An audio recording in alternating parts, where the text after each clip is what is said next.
ఈ రోజు ఈ వీడియోలో వార్ 2 అనే సినిమా గురించి మాట్లాడుకుందాం. జూనియర్ ఎన్టీఆర్, హృతిక్ రోషన్, కియారా అద్వానీ లీడ్స్ గా అయాన్ ముఖర్జీ డైరెక్షన్ లో వచ్చిన స్పై యాక్షన్ అడ్వెంచర్ మూవీ ఇది.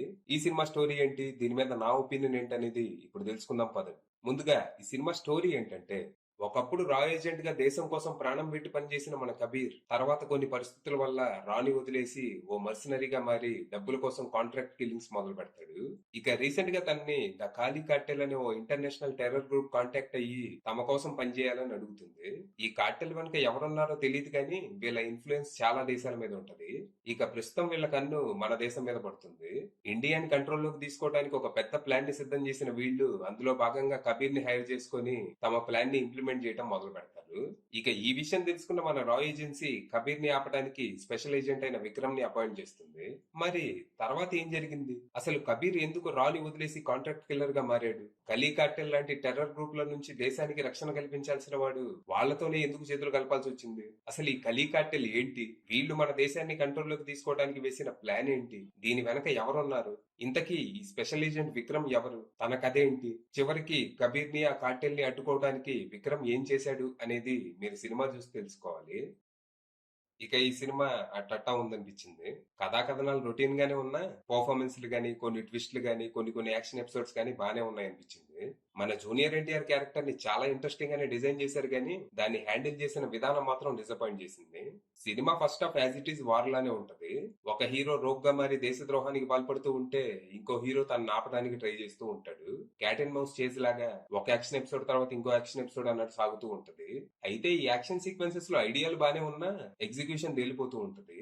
ఆ సీన్స్ అన్ని రియల్ లొకేషన్స్ లోనే తెరకెక్కించినా అందులోకి హీరోలను మాత్రం ఏదో స్టూడియోలో సెట్ చేసి గ్రీన్ స్క్రీన్ ద్వారా యాడ్ చేసినట్టు తెలిసిపోతూ ఉంటది.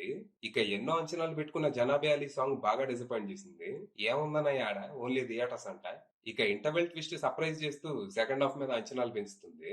ఇక సెకండ్ హాఫ్ స్టార్ట్ అవటం చాలా ఇంట్రెస్టింగ్ గా మొదలైంది. ఇక్కడ వచ్చే విక్రమ్ ఆరిజిన్ స్టోరీ పర్సనల్ గా నాకైతే భలే ఉందనిపించింది. దాన్ని ఇంకా బెటర్ గా హ్యాండిల్ చేసి ఉండొచ్చు, కానీ ఉన్నంతలో బానే ఉంది. కానీ ఈ ఫ్లాష్ బ్యాక్ తర్వాత ఎన్టీఆర్ క్యారెక్టర్ ని హ్యాండిల్ చేసిన విధానం మాత్రం నాకు అస్సలు నచ్చలేదు. తన్ని ఎలా వాడుకోవాలో వాళ్ళకి అర్థం కాలేదా, చేత కాలేదో మరి నాకు అర్థం కాలేదు.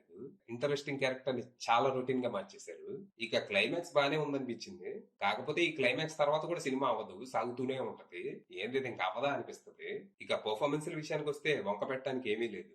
జూనియర్ ఎన్టీఆర్, హృతిక్ రోషన్ తమ పాత్రలకు పూర్తి న్యాయం చేశారు. స్పైగా ఎన్టీఆర్ ని చూడటం భలే అనిపించింది. ముందు ముందు ఈ క్యారెక్టర్ ని స్పై యూనివర్స్ లో ఎలా వాడుకుంటారో చూడాలి. ఇక కియారా అద్వానీకి పెద్దగా చేయడానికి ఏం లేదు కానీ ఉన్నంతలో బానే చేసింది. ఇక టెక్నికల్ గా సినిమా సాలిడ్ గానే ఉంది. ప్రొడక్షన్ వాల్యూస్ అండ్ సినిమాటోగ్రఫీ లాంటివి టాప్ నాచ్ ఉండగా పాటలో బ్యాక్గ్రౌండ్ స్కోర్ కూడా చాలా బాగుంది. ముఖ్యంగా మన జూనియర్ ఎన్టీఆర్ క్యారెక్టర్ కి సెట్ చేసిన బ్యాక్గ్రౌండ్ స్కోర్ అయితే అదిరిపోయింది. ఇక విఎఫ్ఎక్స్ వరకు ఓకే అనిపించగా ఎడిటింగ్ మాత్రం చాలా బెటర్ ఉండాల్సింది. 3 గంటలు రన్ టైం అనవసరం అసలు. ఇక డైరెక్టర్ అయాన్ ముఖర్జీ విషయానికి వస్తే ఆయన పనితనం పర్లేదు. ఇప్పటి వరకు ఈ స్పై యూనివర్స్ లో వచ్చిన సినిమాల్లో కాకుండా కొంచెం కొత్తగా ఏదో ట్రై చేయాలని చూశారు. అయితే అది పూర్తిగా వర్క్ అవ్వలేదు. స్క్రీన్ ప్లే మీద ఇంకా శ్రద్ధ పెట్టాల్సిందే. సినిమా చూస్తున్నంతసేపు మనకు ఒకటే ఫీలింగ్ కలుగుతూ ఉంటది, పొటెన్షియల్ ఉంది కానీ ఏదో మిస్ అవుతుంది, ఏదో మిస్ అవుతుందని. ఫైనల్ గా చెప్పేది ఏంటంటే, పెద్దగా ఎక్స్పెక్టేషన్స్ ఏమి పెట్టుకోకుండా వెళ్తే సినిమా చాలా వరకు సాటిస్ఫై చేసే అవకాశం ఉంది. అది విషయం.